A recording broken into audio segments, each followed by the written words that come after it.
As soon as you start talking, I'll go right to you.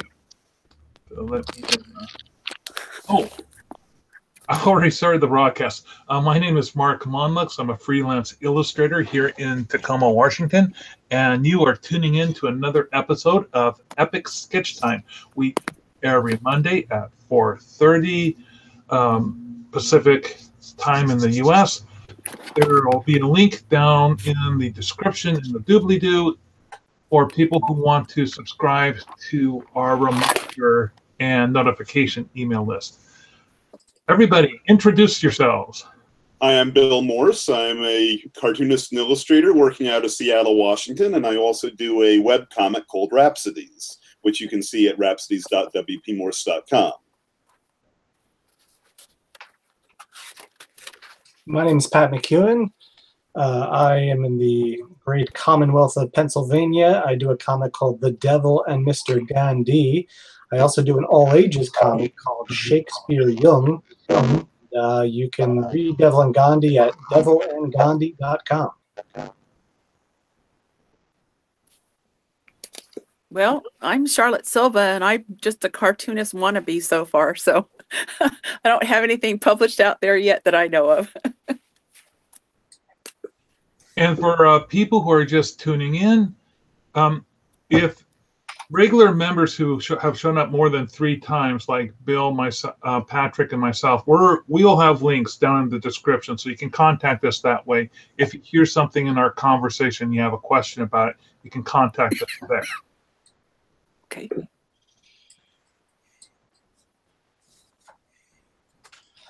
Okay.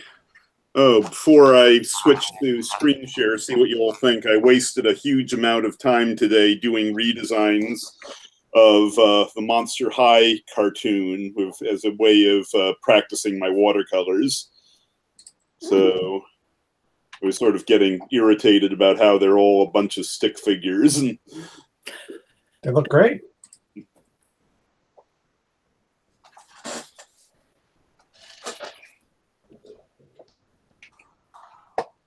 In a couple of weeks, I have I'm doing the horror movie for a poster for the Return of the Living Dead at the Blue Mouse Theater for Friday Night Frights. So I'm going to be working on a version of Tarman today. Return, that was the second franchise. It wasn't a remake, which wasn't a sequel of the Romero ones. What happened was there were 2 people did the original Night of the Living Dead, Romero and another guy. Yeah. And from there, they both had a chunk of the franchise. So one, Romero went on to do Dawn, Day, Video of the Dead, and the other guy went to do The Return of the Living Dead. And he branched off into fast zombie. They both had different ideas of what zombies should be. One guy thought they should be fast. Romero thought they should be slow. I think I remember they started the brain shtick in that one, and the explanation was because rotting was so painful, you needed the drugs in the brain to... Oh, Bill, spoilers. Oops. But yes. Sorry, I thought everybody knew that, at least in Just because the film's been out for 25 years, Bill. So, don't assume anyone here has seen it. Okay, everyone who's seen it, say that they saw it. I saw it. I saw it. I don't. See, Bill? Way to go. Luke, I'm your father all over again. So I better not talk about Citizen Kane and Crying Game then, shouldn't I? Oh, no, I don't. Especially since there were no zombies involved. Now, in Crying Game, you wonder. Well, hey, there's Google for us who don't watch those things.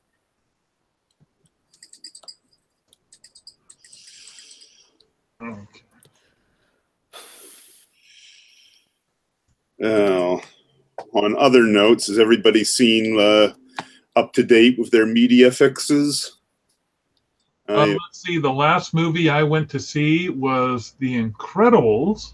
I'm trying to think what I've seen recently at home. I am still waiting to see Incredibles because it's generally one of the. I generally have a friend I see all the genre stuff with, and he decided finishing Luke Cage was more important than seeing it today, which annoyed me because I finished watching Luke Cage last week. Well, I got to see The Incredibles, and I thought it was great. There we go. Yes. Yeah, My no. kind of movie. One thing that impressed me was it's so good that you find yourself noticing all the stuff, a lot of the stuff besides the usual obvious stuff. So, along with the great animation and all the usual stuff we go on about Pixar and Brad Bird for, I found myself gushing about whoever designed the lighting. I thought you hadn't seen it yet, Bill. They have these things called trailers.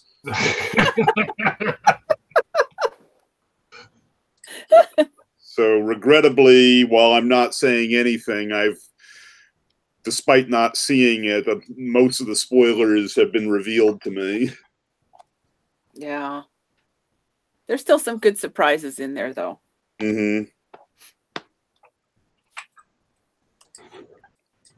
I like how with an animated film, they can take the same people from 14 years ago and make it seem like it was yesterday. Mm-hmm. Oh my God, it took them 14 years. That's what they said, yeah. It's like, has it been that long? So on my screen is my final color version of the Beast with a Million Eyes, or my deck of obscure movie monsters. It looks a lot better here than it does in the movie. Yes, how bad that movie was. Is there a twist in the movie? Because I'm only seeing 2 here. You're only seeing 2? Eyes. Oh, I can't tell you without giving it away, Bill. Oh dear. Another spoiler alert. But let me just say this. This is as much of the alien as you get to see. How's that? Let's see. I'm looking through my bag because I have to scan in. I was at a group here in Tacoma called Freelance Fandango, and it's a bunch of freelancers, different artists, different professions, and we like to get together at Monday at 11 o'clock. And just happened that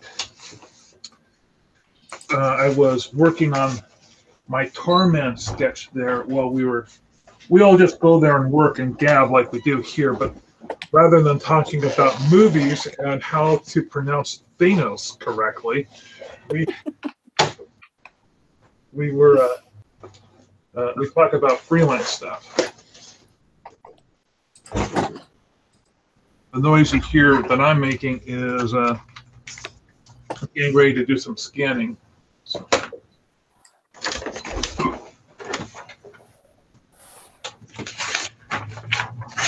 So if someone else will talk, then we can actually see some live drawing. Patrick, are you working on your second webcomic there, the Shakespeare one? I am. I'm so far behind on like promotional stuff that like I made a Facebook page and they're like, we're gonna unpublish your Facebook page unless you start putting stuff on it. So I'm trying to do some like images that I can put up on there. So I'm not working on an actual adventure tonight. I'm just kind of working on promotional images. Now let's see. I'm pretty sure I remember you talking about this and working on some sample art before, but I'm afraid I don't remember much else about it. Yeah, it's an all ages time travel adventure comic starring a young lady whose name is Shakespeare.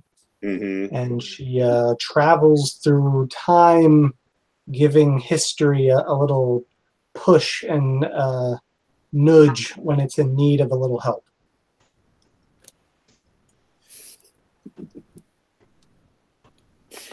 That would be cool.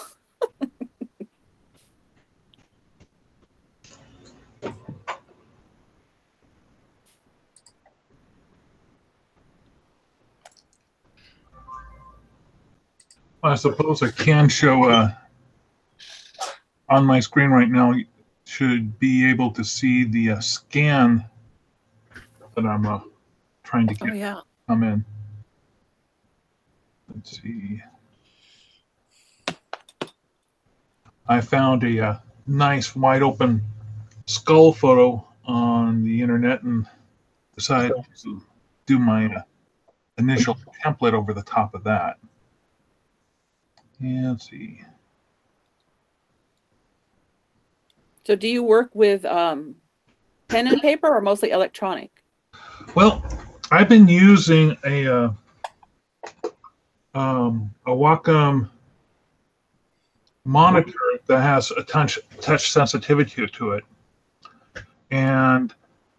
but in the past I typically would do a pen and ink drawing and then scan it in and then work on it from there. But in recent years I've been just going straight on and applying it to the monitor and doing it that way just to save time.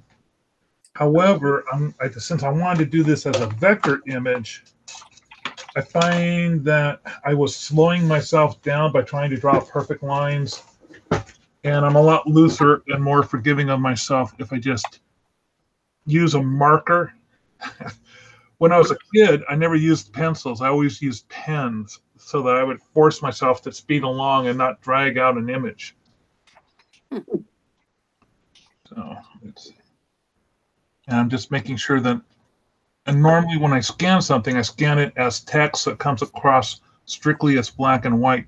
But because this is a template and I got some grayscale stuff happening, I had to make sure that I'm going to be scanning it as grayscale.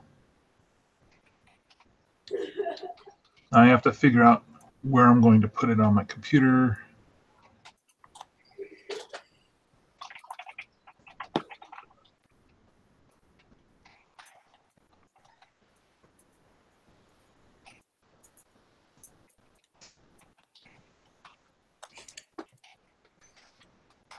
Should have a Return of the Living Dead folder around here somewhere. There we go. Okay, see what you think. I'm mostly sure that this is ready for color, but otherwise I could get some fresh eyes if it needs any more leaves or anything. That is cool. Say something again, Bill, so we can see it. So, I mean, maybe a little more detail of some of the trees in the background, or the color once I start doing color painting for stuff that should be a little blurry anyway because of focus. Mm-hmm. I just think you should follow up on the solid lines on all the near items that you have going on. Okay. There seemed to be either a stray line or a back skirt that doesn't look like a back skirt, but a stray line between her feet. Right. I would clean that up. Okay. Aside from that, I'm thinking it's looking for the layout's pretty good. Thank you.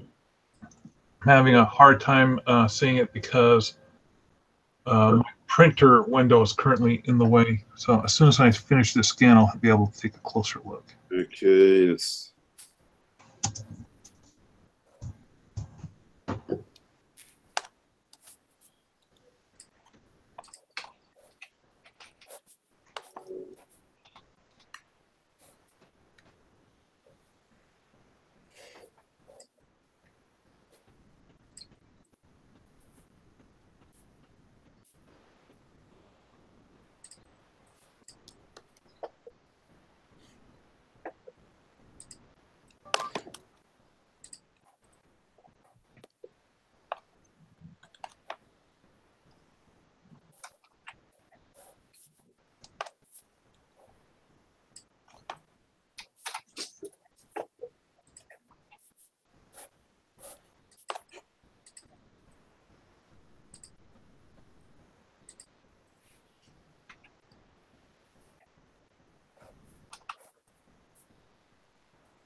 I almost began working on this in Photoshop. I've been kind of lazy and haven't been working in Illustrator for a long time. So you work in both, of course, right? Matter of fact, for a couple of decades, I worked solely in Illustrator, and I was my work looked completely different because I was basically a vector artist. And but when I decided to switch over to going in and doing cartooning again, I switched to doing pen and ink and felt pens and drawings and scanning it in, and then just doing flat fills. And then from there, going in and just doing the lines in Photoshop, and then just doing the whole thing in Photoshop. So it was a little bit of a transition both out and then back in again. But for the most part, I haven't really worked in Illustrator unless I had to for scaling reasons for things like logos and the like. Logos? Yeah, when you do work on logos, you don't want to do them in a JPEG file because you can't scale it up. Whereas inside Illustrator allows it to be shrunk down and blown up to fit on the side of an airplane. So Vector is perfect for logos. But it takes longer, but usually the client's paying more because they're paying for a logo. So the cost usually doesn't matter too much. Right. Also, the nice thing about the vectors, you can, put things on layers like in Photoshop, but sizing them and moving them around, I find easier.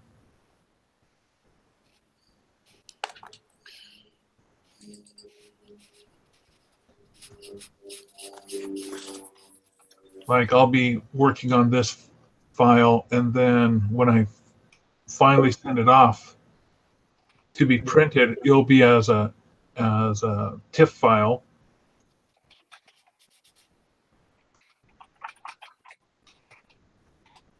Yeah, why are those TIFF files so huge? Because they're taking a huge amount of memory.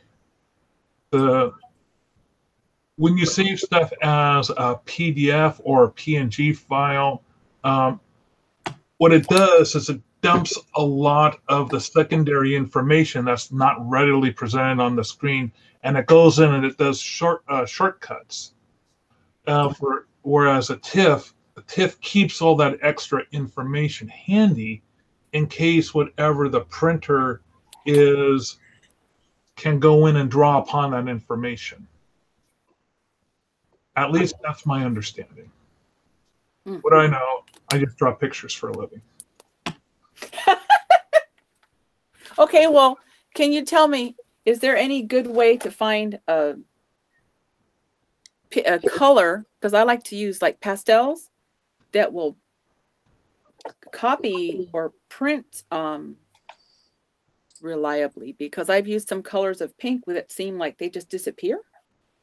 The best way to do that is to get yourself a Pantone book. And Pantone is a printer's color.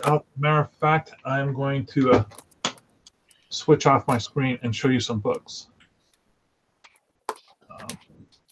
Stop it.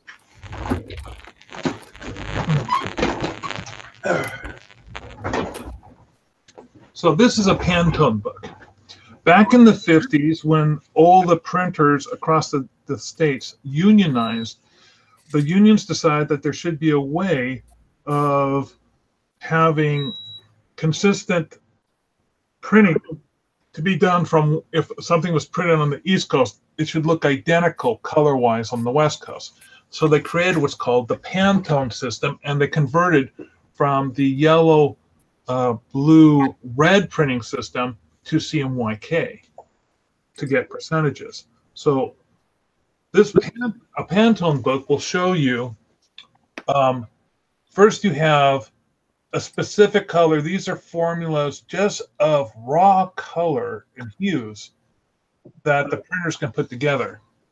On the other side, these are the CMYK equivalents of those colors. Now, if you're going to be printing a job, most people print CMYK. They don't ask the printer, or if you're printing something, over the internet, it's all going to be CMYK or RJB. So you have to take a look to see what those equivalents are going to look like when they print. What most people do is they save their files as a TIFF file that is CMYK, not RJB. But again, you need to talk to the printer that you're dealing with to find out what they're going to do. This is why the pulps from before the 50s that were done in red, yellow, and blue, their colors were so rich and vibrant because they're more pure. Cyan, red, and yellow now don't have the same intensity. And the blacks that were created back then were made by mixing those three together, and they were very rich and very deep. If you just printed something black now, it would look a little pale in comparison. You would have to do what's called a rich black, which has 100% black and at least 10% of the other colors mixed into it. Now, for even a better sense of CMYK than this, I have another book which is out of print, but if you look for it, you might be able to find it. And it's this wonderful gem. This is the process color guide. And what it does is every page, there's two different types of paper in this thing. There's glossy paper and there's coated and uncoated paper. And what it does is each page has a yellow indicator. This is 100% yellow. So we start up with 100% yellow, going with adding 10% cyan this way, and adding 10% magenta, or pardon me, 10% magenta. Oh, I see. 10% cyan this way. Now, this is on 100% yellow. The next page is each page has goes down by a percentage of 10%, and then halfway through the book, it switches over to the uncoated paper.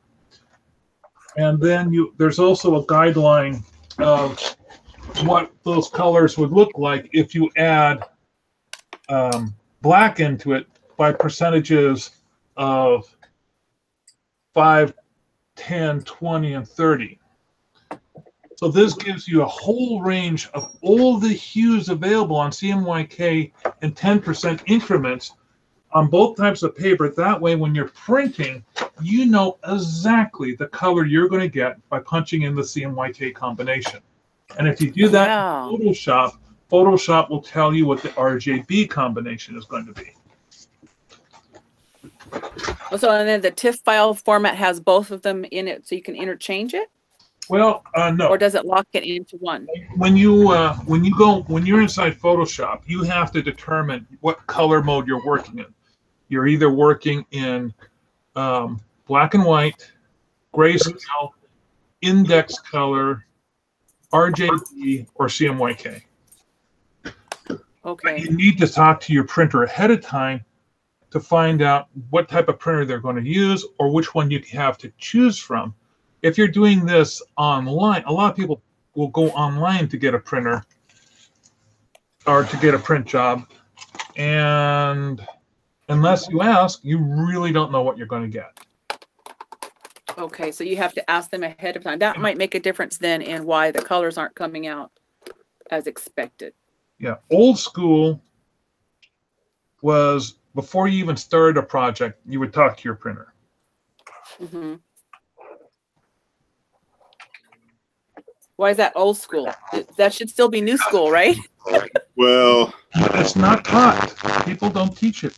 Yeah, I mean, I was encouraged to take a tech course in college just for this reason, and now people tell me that there's no point because the technology changes so quickly. Oh, I see. And that's complete bull, because fundamentals like color theory and color percentages, it never changes. What I don't like is when people say, "Oh, we'll teach you how to use Photoshop." Photoshop is just a tool. Understanding some basic principles like what your printer can do physically for you. a lot of projects that kids do these days, they don't even show the option of varnishes or embossing or there are different types of ink that can weld. There are different types of ink that absorb at a different ratio. If you're printing on pulp paper, you need to knock your colors back by 40%. Otherwise, they oversaturate.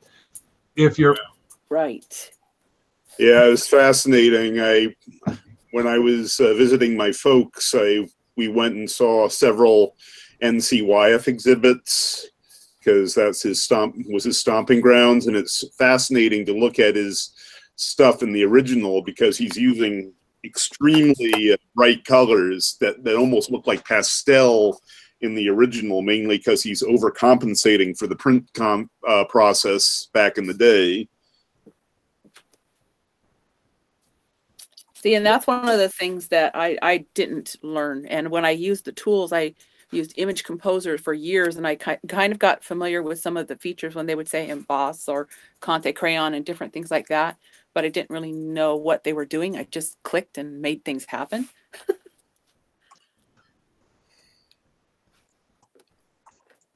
Hey, Bill, where you said you were, where your parents live? Yeah. Where would that be? That would be around in the Damariscotta region of the mid-Atlantic, the mid-coast of Maine during summer. And I generally go and spend about 10 days there every summer if I'm not doing Christmas in Providence. oh, so this is you decided to skip Christmas in Providence again this year to do summer in Maine? Generally, I only do the Christmas thing It's 5 o'clock. about every 5 years. To be quite honest, my mom discourages it because it's such a headache travel-wise and whatnot. But considering how Christmas can be a pretty can be a psychological dynamite for me half the time. I like to do it at least once or twice every decade so I get the whole mopiness out of my system. Moping for Christmas or because you missed Christmas? Moping because I am acutely aware that I am here and all my family is on the east, not counting my sister in California, is on the East Coast, and there's not much of a support group because just about everybody I know bugs out in the time. It's not like Thanksgiving where you can score a meal somewhere. Right. That's true. Have you ever thought about moving back home, Bill? Oh, I am convinced my roots will drag me back eventually. I mean, between the family network, the sense of history, which I really can't describe to people out here, not to mention the decent Italian food. People do not really understand what good grinders and good bagels, and they're finally getting a clue about pizza, but even so. Well, Bill, feel free to go anytime you want. If bad mouth my local grinders and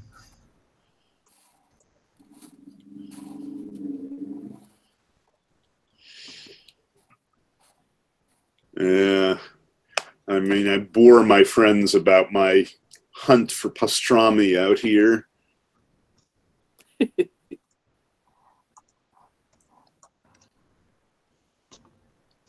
But we make up for it with beer and coffee, so I don't complain much. really, not much at all.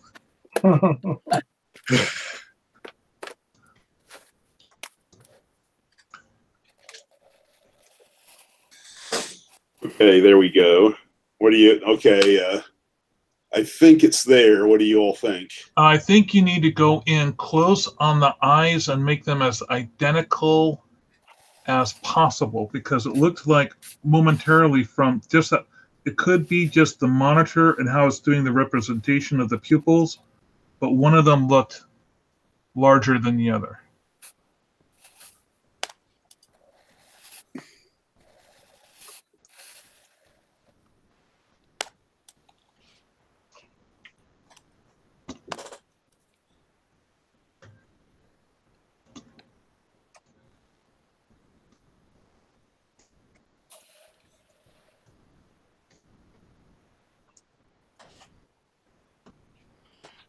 Okay, I think I got that one fixed. Oh, that looks much better. Okay, then I will begin the coloring after I finish that armpit. Oh, where the arm goes along the dress, Yeah. there's that's a huge black valley in there. Either you have to get rid of that blackness by reducing it, or I think I see what you mean. Just a second.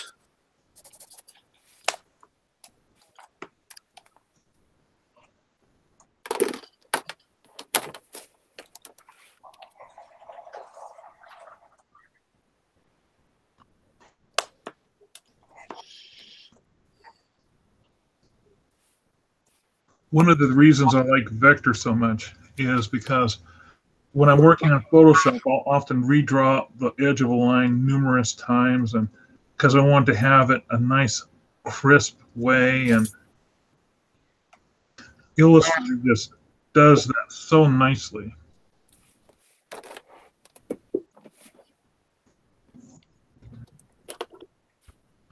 So you remember last week we were talking about the show I was about getting prepared to do, the Washington State Toy and Geek Fest. And when I did this show last year, it was called the Pierce County Toy and Geek Fest. And it was really tiny fly speck of a show at the time. I can't imagine there was more than 30 vendors there. It was very small. But I did very good. Everyone there did very well. They loved the organization of the group. And it was being held at the Washington State Fairgrounds, previously known as the Puyallup Fairgrounds. And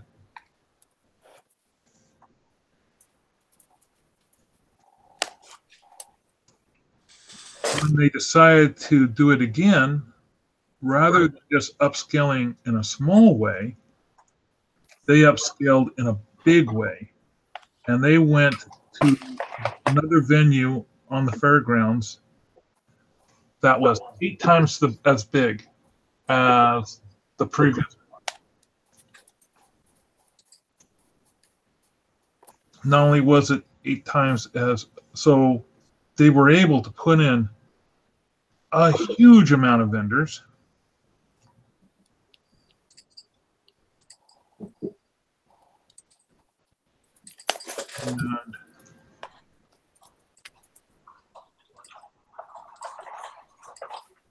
And it was called the Geek and Toy Fest? Yeah. Washington State Geek and Toy. It was meant to, they didn't notice there wasn't the word comic book in there at all.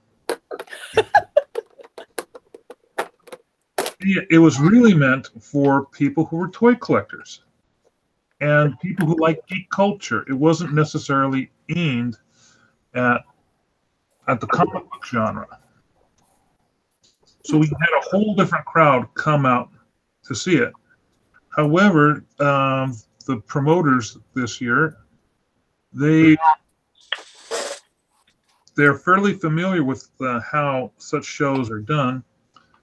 Besides expanding out the size to like 8 times as big as before, they went from 1 day to 2 days, and they hired in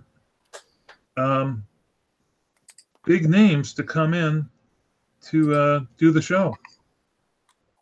Let's see, we had some people that I think one of the actors from The Big Bang Theory, the guy who plays Luce, the comic store owner, he was Stewart? Yeah, Stewart. The guy who played Chewie in the Star Wars films. The new one or the old one. I'm the guy who retired a few years ago. I'm blanking on his name. I'm getting him mixed up with David Prowse. Peter Mayhew. Okay. And I know that because I went and got his autograph. I allow myself, because I do so many of these shows, to buy just one item at each show. And lately I've been doing getting signatures. I have a nice little book that I keep them in. The previous show I did was in Spokane. It was called Lilac City, and I got Lou Ferrigno's autograph. Awesome.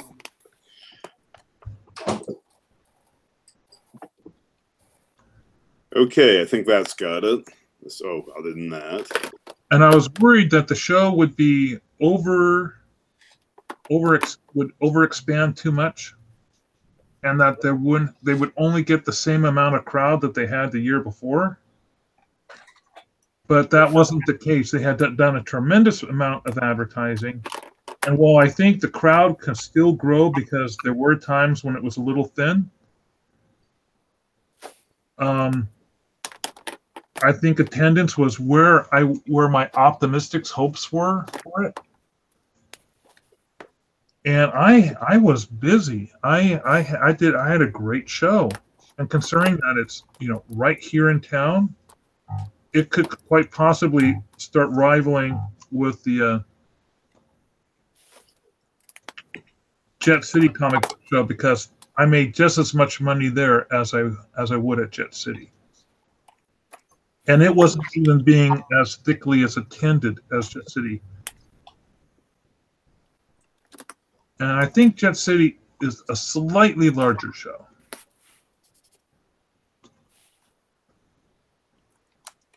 But yeah, I was posting on the vendor page saying, who do I talk to about getting this spot next year? Because I want to be back in this show. I want to be right where I am now, because this was a good show. So they're going to have the same time next year? I think so. Usually when they pick a weekend, they manage to stick to it. Some shows have moved their dates around. Like for years, Crypticon was a show that was on Memorial Day weekend. But the moment that they decided to change over to another hotel and to another date, suddenly their attendance went up significantly. Huh. And well, everyone's Memorial Day is a big family vacation weekend. Yeah, that's true. Not everyone wants to spend it going to a horror-themed convention. Yes. But that's where I got my Barbara Crampton autograph from. I'm trying to remember the name of the actor I got his autograph to. He was in a bunch of Star Trek shows. He played Nguyen in Deep Space Nine. He's played 7 different characters in the Star Trek universe. And, on Enterprise, he was the Andromedan commander. One of those characters was even human. Don't you mean Andorian? Oh, pardon me, Andorian. My geek cred just went down, Bill. Thank you. I'm going to show this real quick, and then I've got to go. So here's mine. I don't know if you can see it. Mm-hmm. It looks great. It's just a quick little one, just to get drawing again. Well, thanks for joining us. I'm so glad I was able to. They changed my schedule right when you started this, and I'm hoping I'm going to be able to get Mondays off again. But it was really fun. Oh, fun. So we might not see you for a while, or? Probably not until I get my schedule changed again. I don't know how long you guys stay hanging out, because I usually get off at 5. We go from 4:30 to 5:30. So, okay, well, maybe I can join in the car. Okay, there we go. Okay, well, thanks a lot. This was a lot of fun. You're welcome. We'll see you. Hopefully we'll see you soon. Okay, bye. Bye.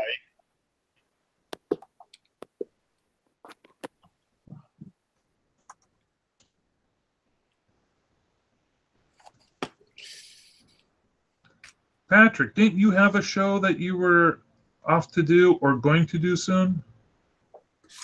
At the end of May, I did a kids comic fest that was just for kids, basically, and that was fun.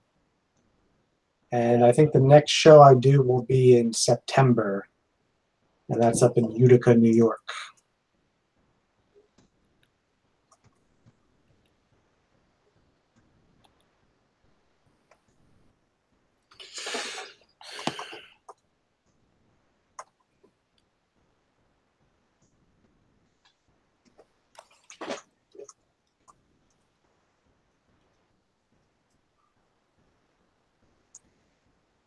I need to talk to Stowe. I know that there's a way. I'm so old school that I draw by doing the click and drag method with Illustrator, and I know that there's a faster way of using something called the blob tip, but I've never really gotten the hang of it, and I always forget how to activate it.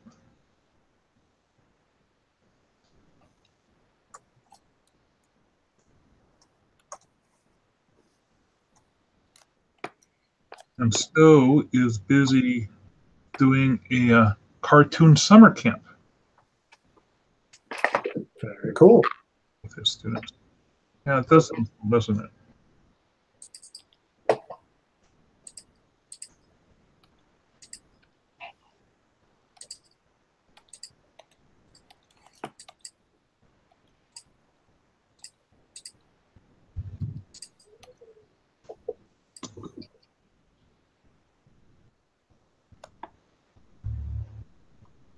I should be working on one of my clients' projects right now, but I'm feeling the magic with this thing. I want to work on it while I'm still feeling. You know how it is when you're trying to work on one project and you just can't get anywhere with it? Oh, yeah.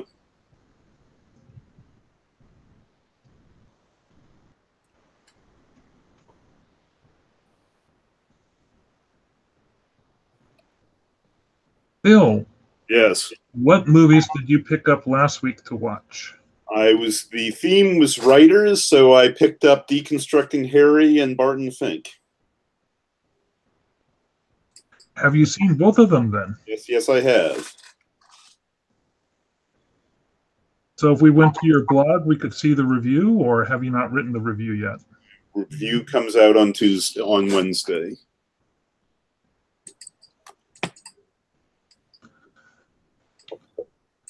I like to be punctual. What movies are you thinking about reviewing now? The battle plan for Wednesday is Indiana Jones spoofs or Great White Hunter spoofs or whatever you want to call them, and that is going to be Romancing the Stone and Firewalker.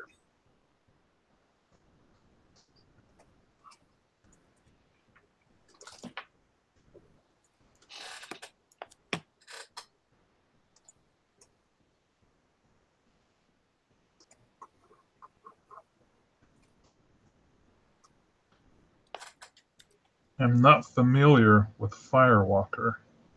I'm told it's better than you would think by the description, but it's a adventure buddy film starring Lou Gossett Jr. and Chuck Norris. And apparently it's far better than it deserves to be.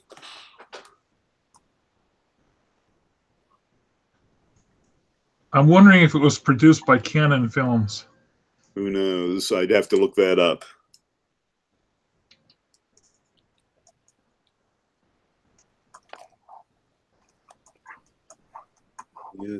Canon Films were a little fast and loose with their self-praise. So. The praise I was hearing was from somebody who actually watched it, so...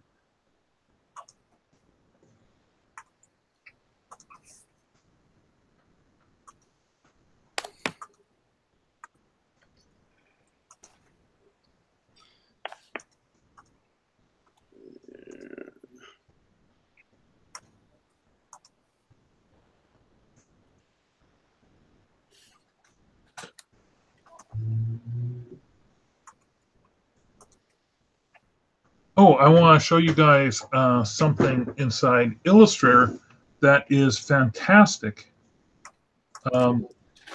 for quickly creating a color palette that will work for a scheme. Mm-hmm. Well, what you do first is I'm going to open up a new document here.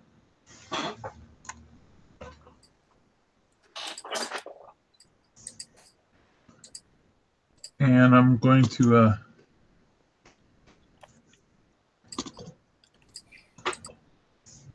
make a grid of just... Hey, Mark, I'm not seeing anything on your screen. You're not seeing anything on my screen. No. Oh, hang on. Let me try that again.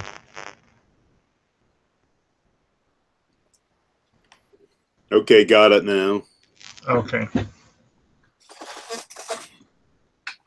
So the first thing I'm going to do is create a bunch of palette squares. I like to put them right next to each other because otherwise they create an optical effect between the gaps that drives me a little nuts. So here's a bunch. This is going to be my color palette. Right now they're all black. Mm-hmm. Go up to Window, and then you pull down to Color Guide.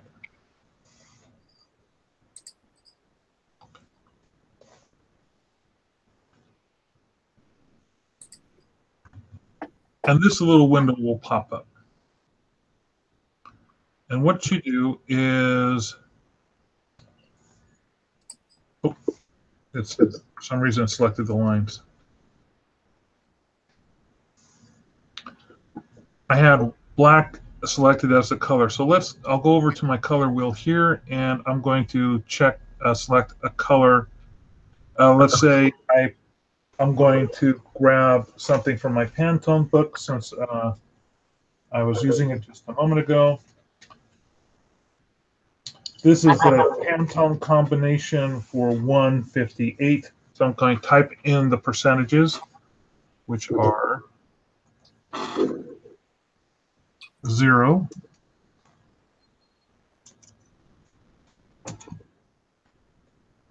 38, 76,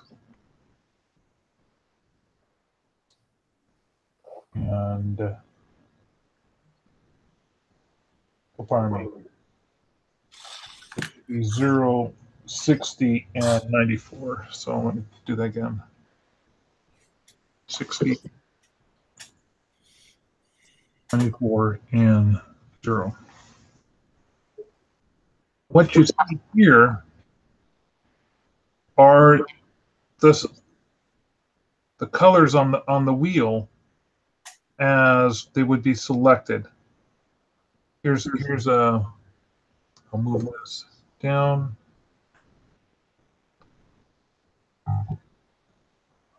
I'll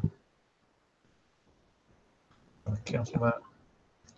But if you click on this, you can get what that color would be: monochromatic, in shades, as a triad, some compound colors, or a tritad. So these give you your basic complementary colors. I'm going to go back to where I have the tritad, and so here's my color. I'm going to deselect it over here, go back and select the next colors over, and then quickly go back and deselect on my palette.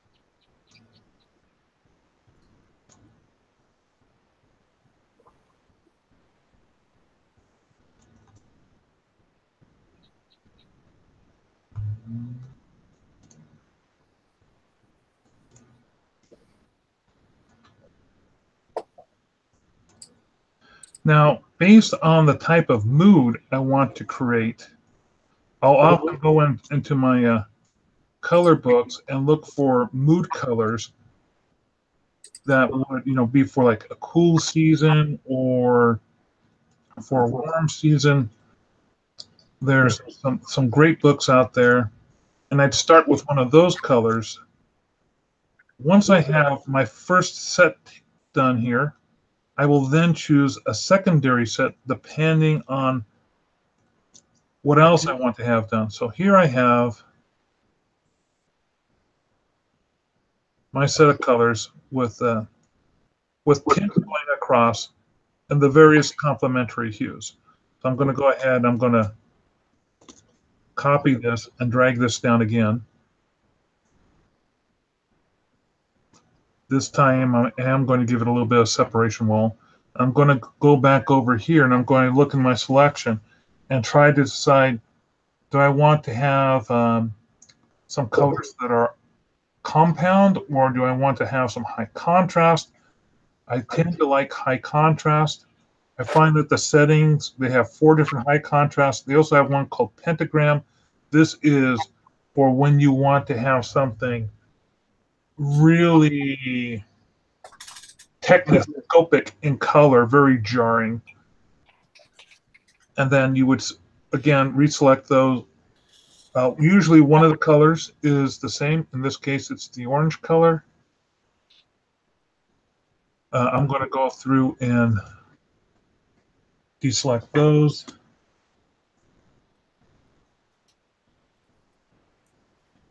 And then go through the process of selecting these colors.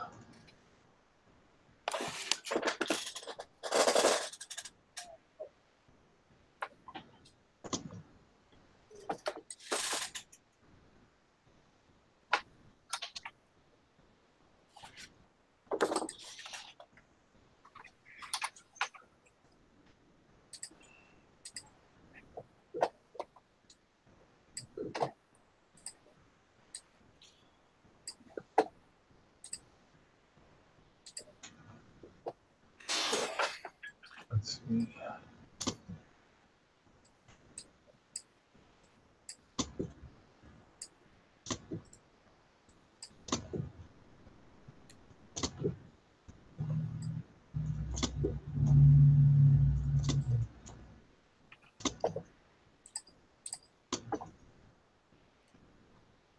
While you're filling that in, can I do a little demonstration on a palette as well? Go right ahead, sir. I'd like to see it. So what I saw, and I'll have to dig up, see if I can find the tweet that I saw this in, but there was a digital artist. I don't know if it was someone who specifically did comics or not, but they were basically like, people sometimes have intentional, well, not necessarily intentional, but sometimes unintentional problems with doing skin tones of people of color. Oh, I saw like this was a great, yeah. And so they were like, well, why not, so someone did this demonstration where they took, say, a picture of Chadwick Boseman of Black Panther, and what you can do is select his face and then do a mosaic filter on it. Oh. And then when you do that, you can just take your eyedropper here and, the spot on the kind of tip or the bridge of his nose, that might be your, you can start there in terms of a highlight.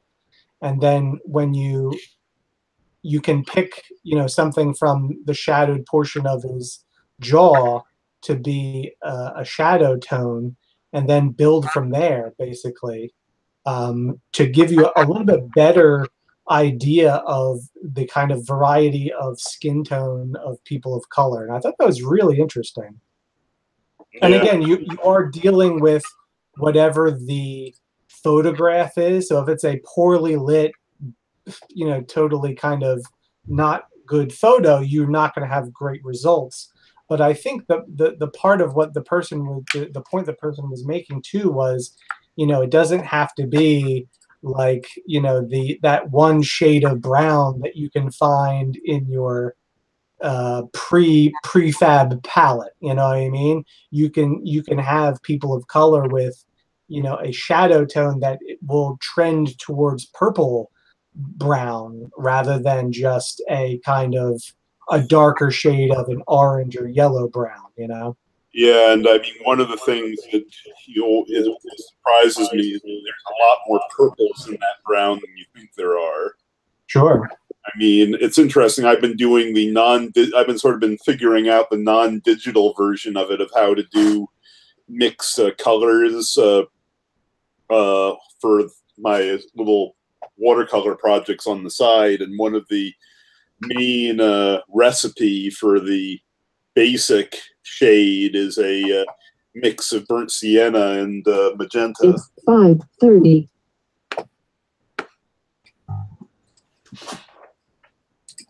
And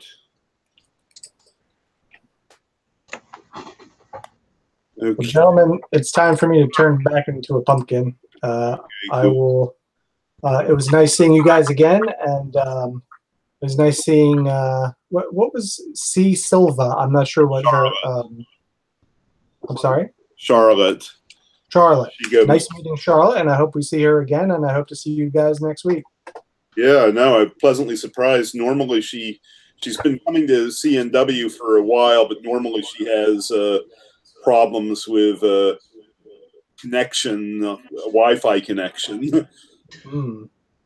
I want to thank everyone for attending Epic Sketch Time. I hope this tutorial comes in handy for other people. If I've seen other tutorials that deal with ethnicity and how to get some really good, cool and warm colors for skin tones for people of color. I love your tutorial, Pat. I'm sure that if people have another tutorials that they like to mention, please put them in our links below. Gentlemen, thank you for joining us for Epic Sketch Time, and I'll see you next week. Okay.